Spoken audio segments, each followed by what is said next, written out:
Education. Thank you, Alex. Can you hear me? Yes, we can, Dr. Wu. Thank you. So before I go, I want to thank Alex Murphy for your testimony. I think it is so important for our school system to offer the service and students who have dyslexia need. Good evening, Chair Walsh and members of Howard County Council. I'm Dr. Chao Wu, Chair of Howard County Board of Education.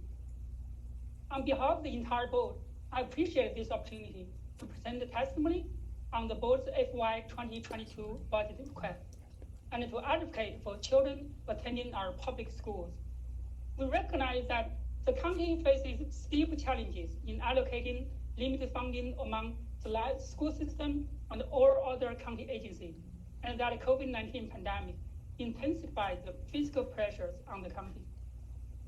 As you weigh funding decisions, I urge you to consider the critical role that school quality plays in attracting businesses and residents to our county, and how important sustaining our school system reputation for excellence is to the local economy and the long-term future of our community.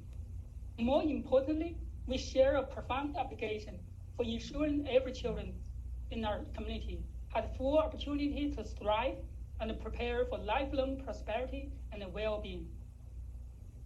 The board appreciates the county executive, Dr. Bo's allocation of $10 million to apply to the remaining health fund deficit. This contribution greatly helps our school system to get closer to resolving this financial burden, which has strained our budget and limited the funding available to apply to our priorities. At the same time, we are really concerned that the recurring portion of the budget only provides an additional $2.5 million above the current funding level. This represents a 0.4% increase over the current year FY 2021, which is not sufficient to cover the board's obligations, which includes a lot of them.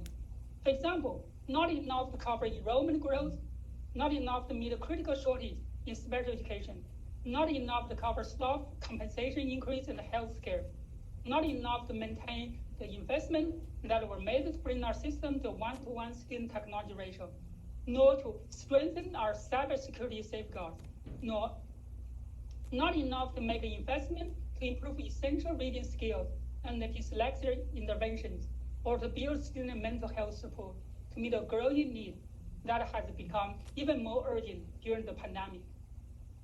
The board requests that the council allocate funding to meet our obligations and advance the additional priorities, including in the board's budget request, which are critical to student achievement and well-being.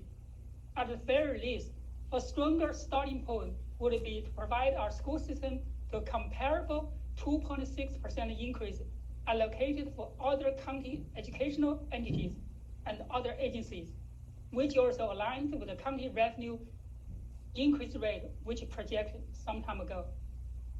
Many of the items driving the budget growth over the current fiscal years are obligations that we absolutely must contend with. This includes healthcare and benefits costs, enrollment growth related positions, and the continuation of mental health and other student services. Besides these obligations, the board's request to address critical shortage in special education and enhance our efforts for reading instructions and dyslexia training required by the Maryland Ready to Read Act. Other priorities include funding needed to establish the Digital Education Center and enhance mental health support as we continue to bring our students back into the classroom. With only $2.5 million in new funding, it will become necessary for the board to make a dramatic cost and education service level so that we can fund the non-discretionary and non-negotiable obligations. For instance, just health insurance costs for our staff are projected to increase by $3.6 million next year. So the $2.5 million in the new funding doesn't even cover these costs. Never mind the cost. Sorry?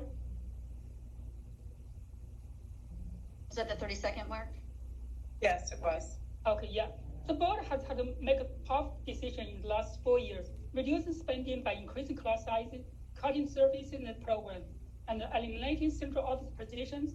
Or any budget reduction would inevitably require an increase in class sizes and a reduction to serve the program.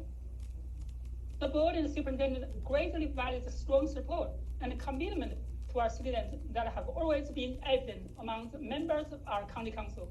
I'm confident we can work together through this budget because we know we share the same best interest for our children above all else. We look forward to our ongoing collaboration toward funding the educational services and support that will give every Howard County student the best chance at a productive and satisfying life. Thank you.